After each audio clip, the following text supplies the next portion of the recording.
People often fantasize about immortality. But what if a person could live for a few hundred years or thousands? What would an immortal look like? What would they do? How would they relate to family and religion?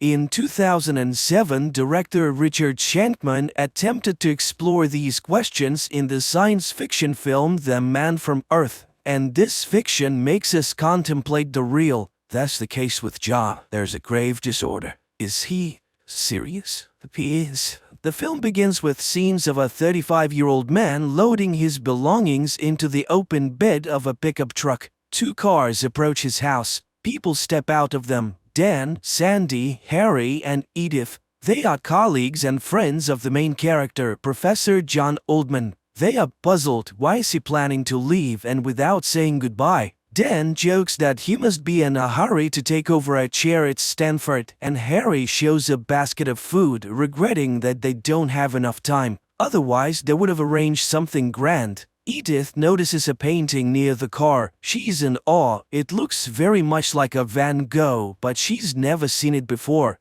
John says it's a gift from a friend. Edith is surprised. It looks like an authentic one. John invites his friends into the house. They ask him to tell the truth. Why is he leaving his home and 10 years of teaching? John responds that he can't stay in one place for long, but his friends don't believe it. It can be that he moves so frequently. He's only 35 and he hasn't aged a bit in the last 10 years. Any woman on the faculty would give anything to know the secret. At that moment, Professor of Archaeology Art Jenkins arrives with his student, Linda. He gives John a book about prehistoric caves as a memento and also wonders where John is heading. Again, John says that he just enjoys moving around and brings out an expensive bottle of whiskey. People become more cheerful and forget about the uncomfortable questions. They form a circle and wish him a long life and good luck. On the shelf, Dan finds a strange bone artifact.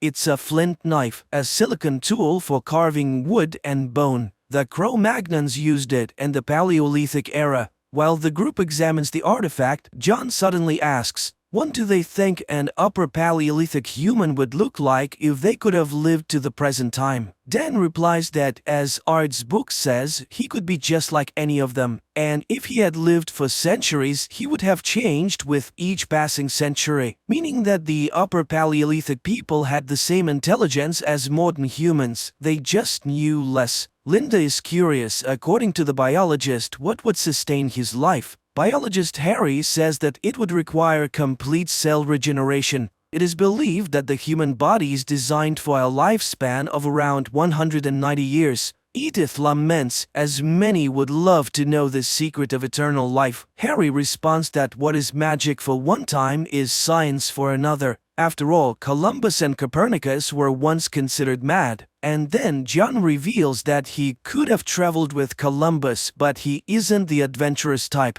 Moreover, he was already convinced that Earth was round. However, back then he still believed that there was an edge somewhere that one could fall off. The friends give uncertain smiles, thinking it's a joke, right? But John denies it. Every 10 years or so, people start to notice that he doesn't age and he has to leave. The friends are puzzled. Is he saying he's a Cro-Magnon? John explains that at least for the last 4,000 years, since the time of Mesopotamia, he's been sure of it. In his first life, he lived to about 35 years old and became the leader of his tribe because they believed he was a sorcerer. He didn't even have to fight for it. But then fear arose and they banished him. People believed he was stealing their life force to remain young. He was pursued because he wouldn't die. That's how the habit of joining new tribes he encountered along the way emerged. At first, John thought something was wrong with him. Maybe he was evil and that's why he couldn't die. Then he thought he might be cursed, or on the contrary, blessed. Later, he believed there was some purpose to his existence, and now he thinks he simply came into being. His friends are intrigued. John's story is full of interest. Edith is curious again about the fate of the Van Gogh painting. And John tells them that Van Gogh gave him the painting when John was just born, a pig farmer. Van Gogh used to visit him, paint, and talk about how nature finds its reflection in art. Art asks, "Did you always leave?" John shrugs. Sometimes he created a new identity for the next 10 years. Sometimes he even posed as his own son. But a few times he got caught. He even spent a year in a Belgian prison in 1862 for forging state documents. His friends start to get annoyed. John seems to have an answer to everything except one. Why does he do it? And he answers, he just wanted them to say goodbye to him specifically. After this, those around him conclude that John has serious issues. He remembers about moving. He still needs to take the boxes.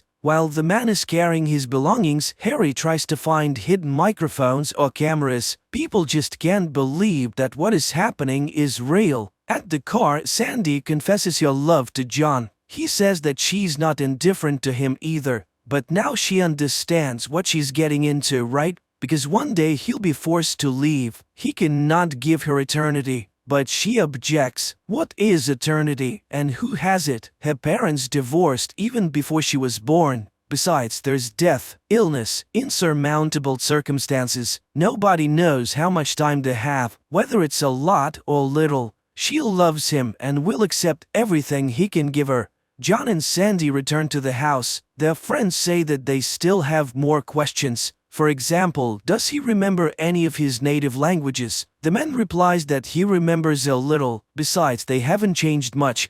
And did he engage in cave painting? Yes, he knew a man named Daru who was excellent at his work. He painted animals that hunters hoped to kill and eat. Once, after an unsuccessful hunt, the leader knocked out all his teeth for failing with his magic. After that, someone had to chew his food for him. Eventually, he developed jawbone inflammation and they abandoned him. Then John headed east. It was at the beginning of the Bronze Age. He walked along trade routes and learned the languages of the places he visited. Everywhere there were myths about the creation of the world and new gods. He was a Sumerian for 2,000 years, then a Babylonian during Hammurabi's reign. For some time he sailed as a Phoenician. It seems he spent his whole life on the road and learned a few new tricks. He even staged his own death a couple of times. He made it to India and met Buddha, the most remarkable person he had ever encountered. Buddha taught John many things he had never pondered before.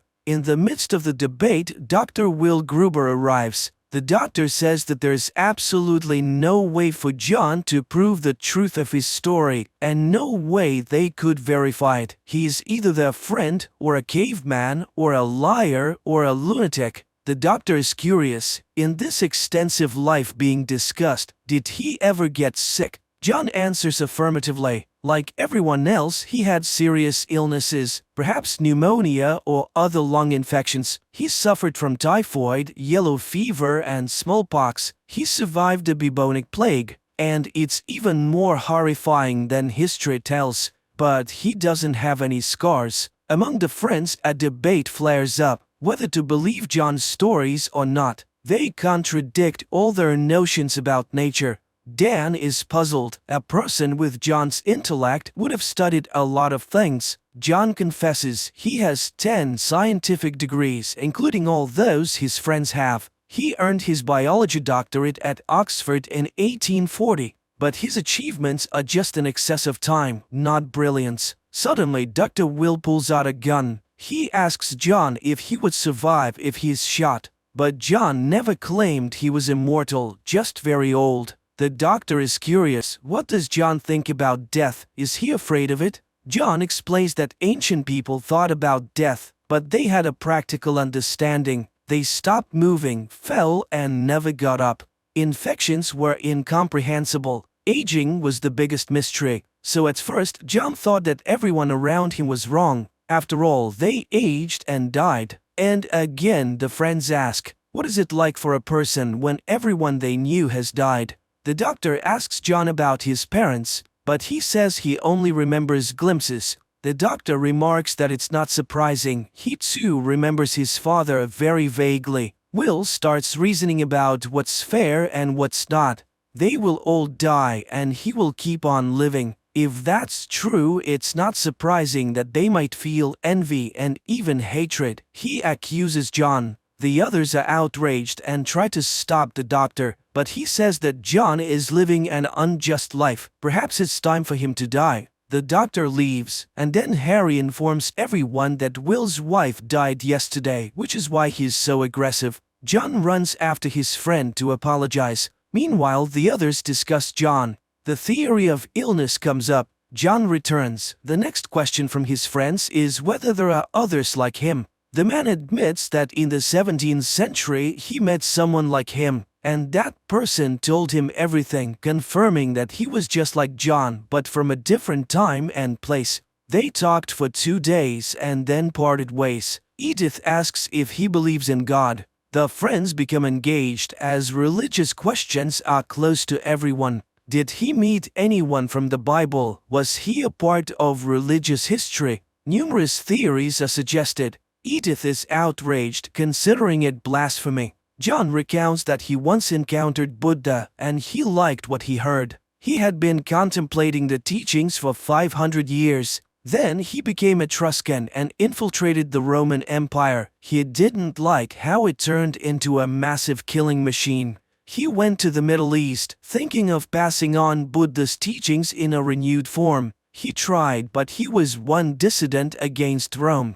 Rome won, and the rest is well known. So John was Jesus? Yes, during the crucifixion he blocked the pain. He learned this technique in Tibet. He also slowed down bodily processes so much that they couldn't be detected. Everyone thought he died. They took him down from the cross and laid him in a cave. When he regained consciousness, he wanted to leave unnoticed, but a bunch of fanatics wouldn't let him do that. So he resurrected and headed to Central Europe. He can't prove it, he has no scars, and besides, they tied him down. But blood and nails look more convincing on icons. Edith is outraged. John deeply hurt her feelings. The friends start discussing religious questions. John says that he preached that Christ's teachings were about tolerance, brotherhood, and love. Life is here on earth, here and now. But then the talking serpent persuaded a woman to eat the apple, and everything went awry. Heaven and hell became tools for priests to rule with reward and punishment, trying to save souls that people never lost.